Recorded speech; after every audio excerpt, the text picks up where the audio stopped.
Hospitalizations across the state are nearing last year's peak as we trudge through the latest COVID-19 surge. Good evening and thank you for joining us. I'm Carlo Cicchetto. I'm Marcella Lee. That is just one reason state officials are now extending our indoor mask mandate. It was set to expire on January 15th, but will now expire on February 15th. And as News 8's Kirsten Holmes found out, schools, businesses, and hospitals are having to pivot to meet demand while keeping you and themselves safe.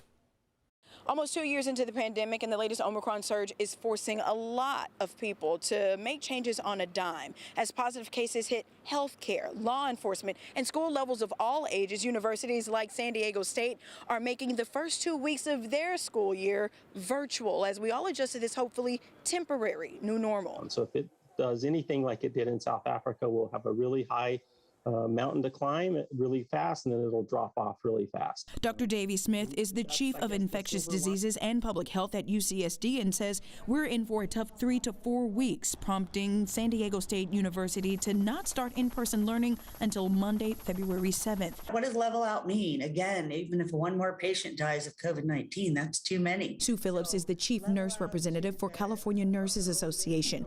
She says the California Department of Public Health's adjustment to address staffing shortages will do more harm than good because it shortens healthcare workers' quarantine time when they test positive. Now let's just think through that scientifically. Does that make any sense? Because now I'm still carrying around COVID. Do you want a nurse to take care of your loved one because we were short-staffed? How is that serving the public? And how is that serving the other nurses and caregivers that I work with? Wednesday morning, the San Diego County Office of Education distributed nearly 200,000 test kits for schools as part of the 6 million tests promised from the state.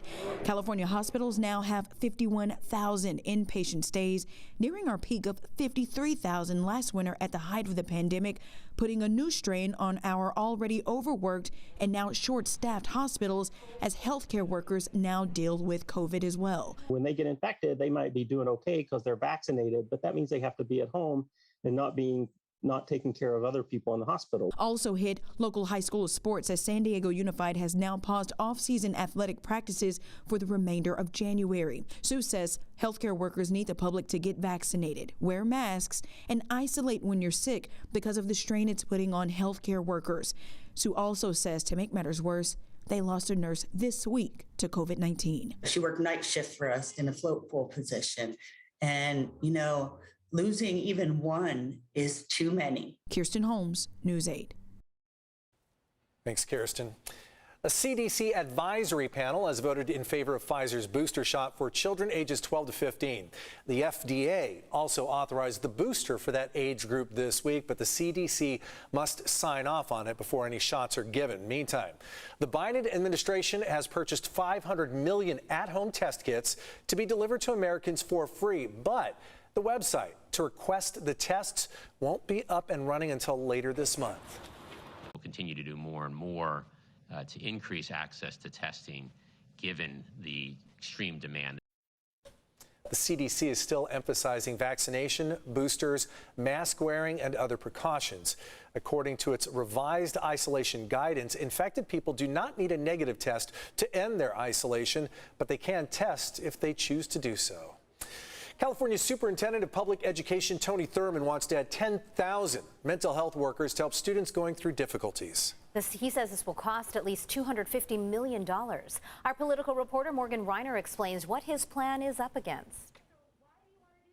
Where are these 10,000 mental health professionals going to come from? The entire country, let alone California, is facing a mental health professional shortage. The intentions are good, but not necessarily practical. The pandemic shined a light on the importance of mental health. We think perhaps right now what we're experiencing is the most difficult time that most of us will experience in our lifetime. So he has an idea. I'm pleased to share with you today that we will be pursuing a program that will help us be able to have 10,000 more mental health clinicians in the state of California. An idea that sounds good on paper. If we look at our psychiatrists, psychologists, or licensed clinicians, psychiatric mental health nurse practitioners, all of those, we're talking about, maybe we have about, 80, 90,000 in the state.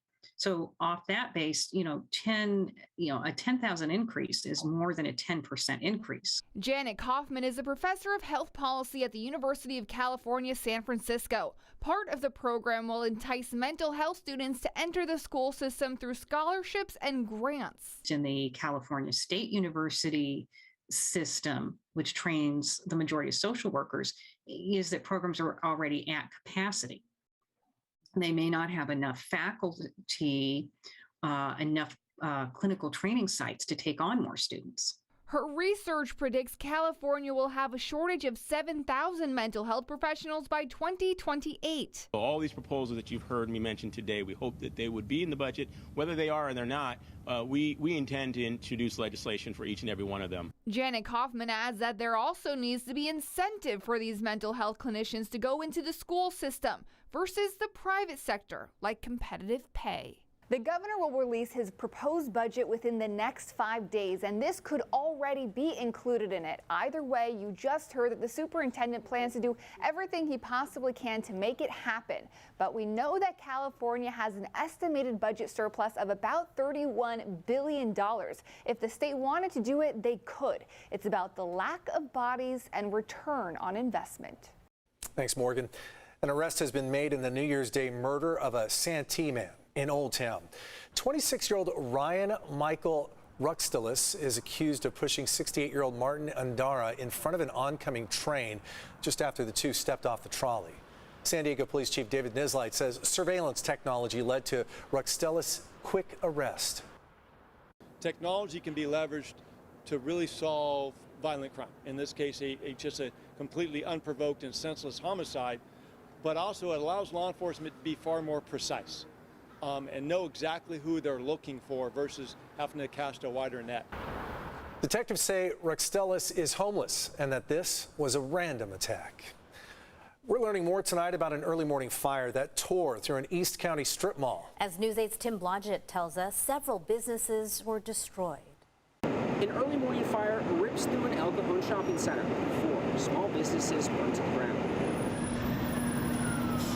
This was the scene on Broadway in El Cajon early Wednesday morning. Intense flames shooting from the roof of a section of a strip mall. El Cajon and Heartland Fire quickly responded to the 3-alarm blaze, but were met with intense heat and collapsing walls. An apartment building behind the mall was evacuated as a precaution, but people were allowed back in shortly after.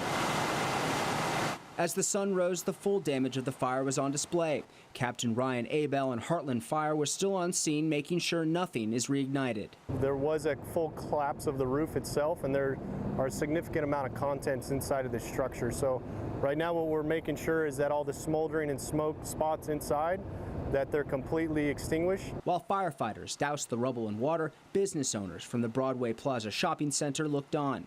A restaurant, barbershop, jewelry store, and smoke shop reduced to ash overnight. Lino Oliveri, a part owner of the complex, feels for his longtime tenants who have run their businesses out of this shopping center for years. Juanita and Ramiro barbershop, they were in business for, I want to say going for 20 years. And it's quite hurtful for them, their second home, their business, to see it like this. It truly hurts me as well. While the loss of anyone's business can be heartbreaking, the fire could have been much worse. Oliveri says the shops are insured, so they'll be able to rebuild. Also, the stone firewalls that separate the sections of the strip mall worked as intended, preventing the blaze from spreading to neighboring businesses. While no injuries were reported, Heartland Fire estimates that $2 million in damages were done. ATF, El Cajon Police Department, and arson are all investigating the cause of the blaze. Tim Blodgett, News 8. Today, CBS 8 and the San Diego Blood Bank are kicking off National Blood Donor Month. There's a critical need for blood donations in our area. Just head to any of the 8 San Diego Blood Bank locations and you can help save lives. You can make an appointment or you can just walk in.